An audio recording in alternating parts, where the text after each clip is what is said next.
Bienvenidos. Hoy vamos a trabajar con transformaciones de gases ideales. Fue un tema muy pedido, así que espero que les sirva. ¿Se superan las ecuaciones de los gases ideales? Por supuesto que no. La ecuación de los gases ideales es la archiconocida P por B es igual a nRT. Pero en termodinámica la constante universal expresada en 0,082 litro atmósfera sobre Kelvin mol no nos sirve. Vamos a tener que utilizar el sistema internacional de unidades. Y vamos a decir que la constante universal es 8,31 kilojoule kilomol Kelvin. Ustedes pueden notar que yo no puse joule mol Kelvin, sino que puse 1000 unidades más, de modo tal de trabajar con grandes cantidades de masa. Directamente puse el prefijo en minúscula, kilo y kilo, debajo arriba, multiplicando y dividiendo en la unidad, y la tengo para varios kilos de masa. También modifiqué el número de moles, y en vez de poner el número de moles, puse masa sobre peso molecular. Y voy a simplificar aún más, trabajando con R particular, quiere decir que es la constante universal dividido el peso molecular. Y entonces la ecuación me queda presión por volumen es igual a la masa por el R particular por la temperatura. Recordá que siempre la temperatura va en grados Kelvin, nunca en Celsius. En este diagrama temperatura-volumen está sombreada la zona en que un gas que cumple la ecuación de los gases ideales. Ustedes van a ver que el error que se comete al utilizar la ecuación de los gases ideales es muy baja. Y para que una sustancia pura se comporte como un gas ideal, tienen que darse dos condiciones por separado.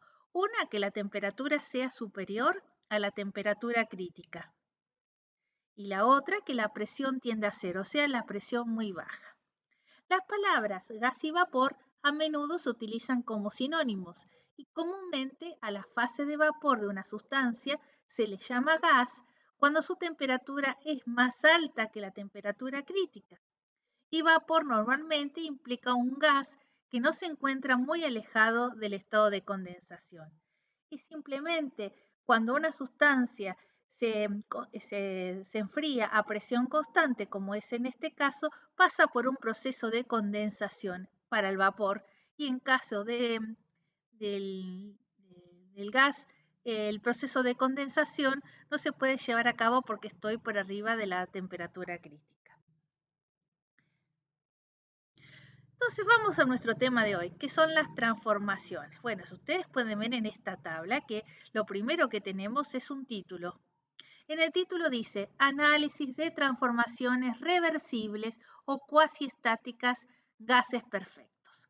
Entonces lo primero que tenemos que ver que estas transformaciones que dicen isocórica, isobárica, isotérmica, adiabática, politrópica, la vamos a poder utilizar siempre y cuando que sean reversibles o en el peor de los casos cuasiestática. La diferencia entre reversible, que conozco punto a punto el camino de esa transformación, y cuasiestática no conozco exactamente todos los puntos, sino solamente algunos. Conozco algunos estados y entonces puedo imaginarme o pensar cuál va a ser el camino que se llevó ese gas para pasar de un estado al otro. Y también ves que dicen gases perfectos en vez de gases ideales. La característica de los gases perfectos es que tienen un calor específico constante. Esa es su definición. Entonces, todas estas, o sea, constante quiere decir que no dependen de la temperatura. El gas ideal, el calor específico depende de la temperatura. En un gas perfecto, no, lo vamos a simplificar aún más. Entonces, como pueden ver, en una transformación isocórica, el calor específico es una constante que es Cb. En la isobárica es Cp, en la isotérmica es infinito, en la diabática es cero y en la politrópica es esta expresión, donde L es una relación, un valor que se le va a sumar a Cb, como lo dice en la ecuación general. Pero no nos asustemos con esto, lo vamos a hacer fácil para ustedes. Bueno, ¿qué pasa con una transformación politrópica? La marqué acá con una flecha. Poli significa muchos y tropo muchas formas. Quiere decir que con estas ecuaciones que parecen complicadas pero no lo son, puedo sacar a todas las demás. Ustedes van a recordar solamente la más importante. P por B a la n es igual a una constante. Este n no es el número de moles, es una constante, un valor que puede tomar diferentes números. En el caso de ese exponente, que puede ser el valor K, que recordemos que era CP sobre CB, entonces esa transformación se llama adiabática. Si ustedes comparan esta ecuación con esta, no hay ninguna diferencia. La única diferencia es que el exponente es K. Ahora, en una isotérmica, ese exponente vale 1. Y entonces queda P por B igual a una constante. Bueno, seguimos un poquito más y pasamos de una transformación 1 a la 2, entonces ponemos P1 por B1 es igual a P2 por B2, que ustedes la conocen como la ley de Boyle y Mariotte. Isobárica, entonces ese exponente vale 0. Y obviamente, si vale 0, B elevado a la 0 es el valor 1, queda que presión es constante. Y por último, el exponente infinito, donde si este exponente vale infinito, nos queda otra cosa que B sea igual a una constante. Eso lo pueden sacar analizando el límite en la situación, o sea, sacándole la raíz cuadrada, la raíz enésima, perdón, la raíz enésima a esta expresión, van a quedarle P1 sobre N por B es igual a una constante, porque N dividido N se va a simplificar.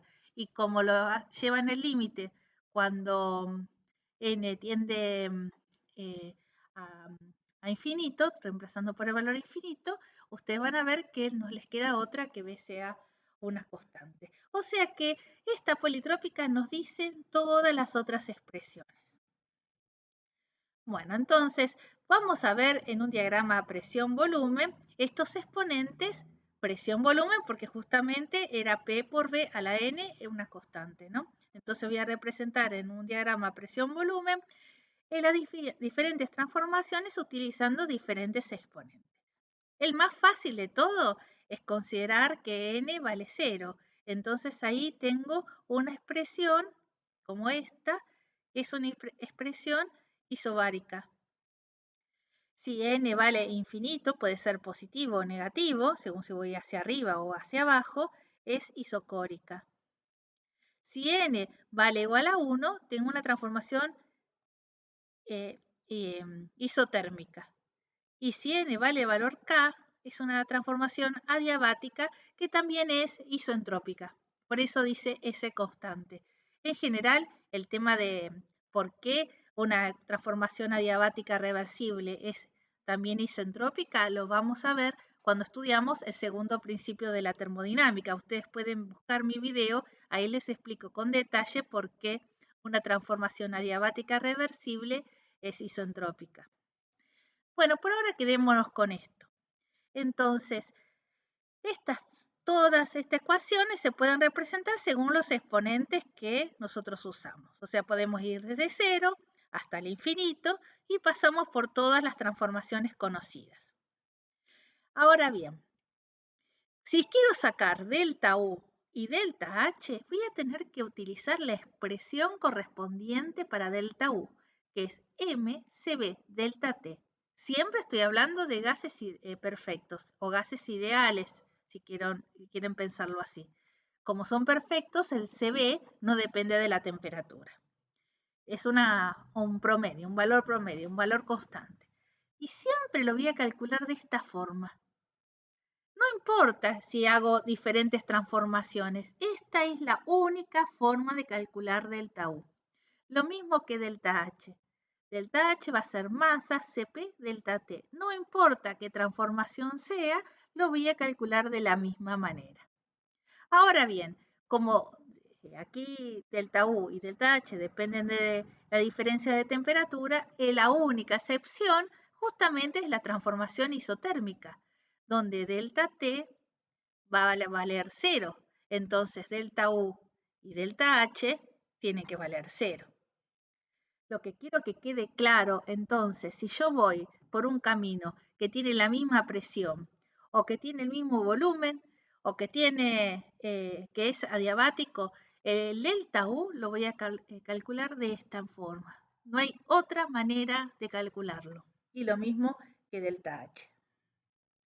Una vez que entendemos delta U y delta H, nos falta calcular o analizar las otras calor y trabajo, que son las otras formas de energía. Pero antes de eso, quería comentarles este pequeño detalle porque hay unas confusiones bastante grandes con el tema de adiabático e isotérmico. Si yo tengo un sistema cerrado, porque estoy trabajando hasta ahora, no dije de otra manera que sistema cerrado. Delta U es igual a Q menos W. Entonces, si es adiabática, Q vale 0. Y entonces delta U es igual a menos el trabajo. ¿Cómo pasa esto? ¿Cómo lo voy a calcular a delta U? Bueno, fíjense ustedes esto. Aquí solamente elegí la expresión de una transformación isotérmica y una transformación adiabática. Me ubiqué en el punto 1, tomé el punto B1 y realicé una expansión de forma adiabática, que sería este camino, una expansión reversible isotérmica, que sería este otro camino, para llegar al mismo volumen. Por supuesto, si la expansión la realizo de forma diabática, alcanzo una presión mucho más baja que si la realizo de forma isotérmica. Entonces, la temperatura en una transformación adiabática, como dijimos, cambia. Y bueno, acá les puse las tres formas de esta expresión adiabática. P por B una constante, P por B a la K una constante, P por K 1 menos K por T igual a una constante y T por B a la K menos 1 es igual a una constante. Estas tres expresiones son exactamente iguales y provienen de lo mismo, según que tenga yo, que estado tenga presión o volumen, o presión y temperatura, o temperatura y volumen, elegiré cualquiera de ellos. Ahora, en una transformación adiabática, evidentemente tenemos un cambio de temperatura. No estamos en la misma temperatura que teníamos inicialmente, estamos en otra. Ahora, en una transformación isotérmica, que la temperatura se mantiene constante, o sea, me voy desde el estado 1 al estado 2, dijimos recién que delta U valía 0 porque dependía del cambio de temperatura de delta T, así que este término lo puedo eliminar. Por lo tanto, que el calor es igual que el trabajo. Y entonces aquí viene la confusión. ¿Cómo puede ser que en una transformación adiabática tenga cambio de temperatura y el calor sea 0, y en una transformación isotérmica no cambia la temperatura pero tengo calor? Y viene la confusión, porque sabemos que el calor proviene de una diferencia de temperaturas, obviamente. Y entonces, ¿cómo es que sucede esto? Fíjense un detalle. Se tiene que dar en la transferencia de la transformación isotérmica algo muy diferente a las otras situaciones. Porque en una transformación isotérmica, si yo tengo calor, ¿sí?, tengo que tener un término, ya que delta T vale 0, un término suficientemente grande que haga que yo tenga calor. Y eso es la capacidad calorífica, que la capacidad calorífica es infinita. ¿Qué era la capacidad calorífica? La capacidad calorífica es, lo voy a escribir con mayúscula porque es una propiedad extensiva, ¿no? Es la masa por el calor específico. Y fíjense que no le puse ningún subíndice, porque el subíndice dependerá de la transformación. Si tengo a volumen constante, si tengo a presión constante, será CB o CP, o directamente C. Estoy siempre hablando de los gases perfectos. Entonces, esta capacidad calorífica, en el caso de la diabática, tiene que valer 0, porque dijimos que había un cambio de temperatura. De esta forma, el Q vale 0 en la diabática. En cambio, en la isotérmica se da la condición contraria. Si delta T vale 0 y existe calor, no queda otra que su capacidad calorífica sea infinita. Por eso, cuando acá en esta fila del calor específico, cuando llega a la parte de la isotérmica, dice que la capacidad calorífica es infinita. Y la capacidad calorífica de la adiabática tiene que valer 0. Para terminar, nosotros dijimos cómo calcular delta U, analizamos qué diferencia había entre una transformación adiabática y una transformación isotérmica, pero necesitamos calcular el trabajo. En un diagrama presión-volumen, el trabajo es el área bajo la curva. Entonces, lo primero que tenemos que analizar es una expansión o una compresión para un sistema cerrado y reversible. Este es el trabajo que vamos a analizar, que se va a llamar trabajo en la integral de P diferencial de B, o sea, el área bajo la curva. Si voy por 1 o 2, voy por un camino isobárico. Claramente la presión se mantiene constante. Entonces está marcada el área rectangular con estas líneas verdes, ese es el trabajo isobárico. Ahora, en este caso es una expansión, o sea, trabajo es positivo. Si fuese el camino al contrario, sería trabajo negativo, que el medio le tiene que entregar al sistema. En este caso, el sistema ofrece al medio ese trabajo. Reversible. Ahora me voy desde 1 hasta 2' por una transformación isotérmica. Y el área bajo la curva, que la marqué con estas líneas azules, es menor que el trabajo isobárico. Y el último que quiero explicar es el trabajo adiabático. En el trabajo adiabático, llegando al mismo, todos estamos alcanzando el mismo volumen 2 final. El área bajo la curva es mucho menor y está representada con el color rojo. Y las ecuaciones de las transformaciones salen sencillas, no son para nada difíciles. Recordemos, si la presión es constante, este término, este parámetro sale fuera de la integral y queda P B2 menos B1. Y si la quiero simplificar como justamente el trabajo es isobárico, podría decir P por B2 es igual a la masa R particular T2 y P por B1 masa R particular T1. Y si no, porque muchas veces no tengo todas las cuentas o no las quiero sacar, estas dos ecuaciones son exactamente iguales y me simplificaron la vida.